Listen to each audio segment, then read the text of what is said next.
गई थी गलती, मैंने माफ कर दी। यही अंदाज है ना हमारी जिंदगियों का। अपनी बुजुर्गी के एतबार से हमेशा अपने कमसिनों पर रहम की नजर डालते हुए उनकी खताओं को माफ कर दिया करते हैं। हमारी बुजुर्गी क्या और उसकी हैसियत क्या? कायनात में अगर कोई बुजुर्ग तरीन जात मुकद्दस है, या तो पैगंबर है या अहले बैत पैगंबर है। और यकीनन जब भी कोई उनसे मोहब्बत करता है तो वो भी अपनी नजर रहमत इन पर रखते हैं, अपनी जानिब से इन्हें अता भी करते हैं। बहुत सारे वाकयात इमाम ज़मान की मुनासिबत से किताबों में तहरीर भी है कि अगर कहीं साहिब ईमान परेशान हो जाता है तो मदद फरमाते हैं। इस तरह से मदद फरमाते हैं कि मोमिन भी परेशान होता है कि मैं इस शख्स को नहीं जानता, इस बंदे को नहीं जानता, ये कहां से आया है और मेरी हाजतों को पूरा करके चला गया है। हम नहीं जानते, लेकिन जो हमारे वली हैं, जो हमारे निगहबान हैं, जो हमारे सरपरस्त हैं, वो हमें फरामोश नहीं करते। इसलिए ये नुसरत का सिलसिला जारी रहता है। जिस तरह से खुदा विलायत के साथ नुसरत करता है, उसी तरीके से आइम्मा भी विलायत के साथ हमारी मदद और नुसरत किया करते हैं। सल्लल्लाहु अलैहि मोहम्मद व आले मोहम्मद।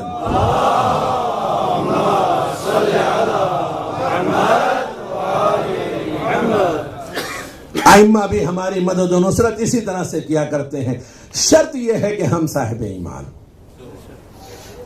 शर्त यह है कि हम काबिल एतमाद हों। और जब कोई काबिल एतमाद होता है तो लोगों के सवाल की बुनियाद पर इमाम में वक्त भी उसे अपना नुमाइंदा बना करके भेजता है। जब कूफे से खुतूत मुसलसल आने लगे, हमें रहनुमा चाहिए, हमें कायद चाहिए, हमें इमाम चाहिए, और बहुत सारे ऐसे भी खुतूत थे जिनका मजमून बयान करना बेकार है, क्योंकि दुनिया परस्तों के मजमून से क्या लेना देना। जो इमाम वक्त की भी बारगाह में ये तहरीर कर रहे हो कि यहां बागात लगे हुए हैं, फल आ चुके हैं, मौसम बड़ा सुहाना है, इस तरह के मजमून के भी खुतूत इमाम को भेजे गए हैं। हम चाहते हैं कि आप तशरीफ ले आए।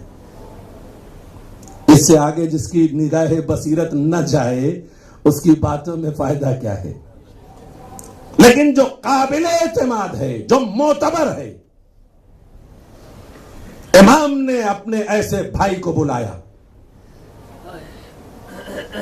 भैया मुस्लिम, कूफे से ये मुसलसल खुतूत आ रहे हैं,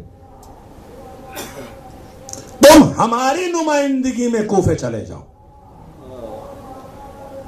इमाम अपना सफीर बनाकर भेज रहे हैं भाई मुस्लिम को। मुस्लिम इब्ने अकील, वक्त नहीं अमन का इनकी तारीख भी बयान फरमाता। बनी हाशिम के जमानों में जहां शुजा तरीन जात मुकद्दस का नाम जनाब अबुल फजल अब्बास के नाम से लिया जाता है, या जनाब मोहम्मद हनफिया का तस्करा किया जाता है, उन्हीं में से एक जात मुकद्दस जनाब मुस्लिम इब्ने अकील भी है। मोहम्मद वाले मोहम्मद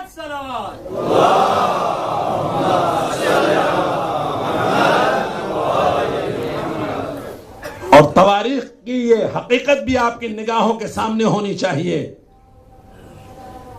कि अगर मौला इमाम हुसैन अलैहिस्सलाम ने इन तीनों शख्सियात को करबला में जमा कर लिया होता तो तारीख करबला कुछ और होती। जनाब मोहम्मद हनफिया, मुस्लिम इब्ने अकील और जनाब अबुल फजल अब्बास, अगर ये तीन जातें कल्ब लश्कर, मैमना और मैसरा, इन तीनों ने संभाल लिया होता तो तारीख करबला कुछ और होती। इमाम उस तारीख करबला को रकम नहीं करना चाहते थे। मोहम्मद हनफिया को मदीने में छोड़ दिया, मुस्लिम को कूफे भेज दिया, सिर्फ अबुल फजल को अपने साथ रखा। उसके बाद भी कैफियत क्या थी ये आप जानते हैं। लेकिन जनाब मुस्लिम जब कूफे में वारिद हुए इमाम का पैगाम पहुंचाया। 15,000 14,000 और इससे ज्यादा की भी रवायतें हैं कि लोगों ने आकर के नुमाइंदे इमाम के हाथ पर बैयत की, सफीर इमाम के हाथों पर बैयत की। यजीद को पैगाम भेजा गया, हाकिम कूफा तब्दील कर दिया गया। इब्न ज़ियाद बसरे से कूफे आ गया। किस तरह से आया है यह आप जानते हैं। लिबास, वो लिबास ज़ेब तन करके आया है जिस लिबास को शोहरत थी बनी हाशिम के हवाले से। यानी शहर में दाखिली हो रहा है तो धोखेबाज की हैसियत से, फरेबी की हैसियत से बनकर के आया हाकिम वक्त। और दाखिल होने के बाद जितने फरेब और धोखे उसने किए हैं और जिस तरीके से जुल्म और सितम की बुनियाद रखी है कि जनाबे मुस्लिम ने बैत के बाद जो खत भेज दिया था फर्जंद ज़हरा को, मौला बहुत सारे लोगों ने बैत कर ली है, आप जल्द तशरीफ ले आए। लेकिन जमाना कितना मुतनफिर हुआ। सरजमीन कूफा पर सफीर इमाम यक्को तन्हा रह गया। लेकिन इस तन्हाई के बावजूद भी इब्न ज़ियाद के फौजी इस तन्हा शेर के सामने भी ठहर न सके। जनाब मुस्लिम को गिरफ्तार धोखे से किया गया, फरेब से किया गया। लेकिन आखिरी लम्हात में जनाब मुस्लिम सैराब भी ना हो सके।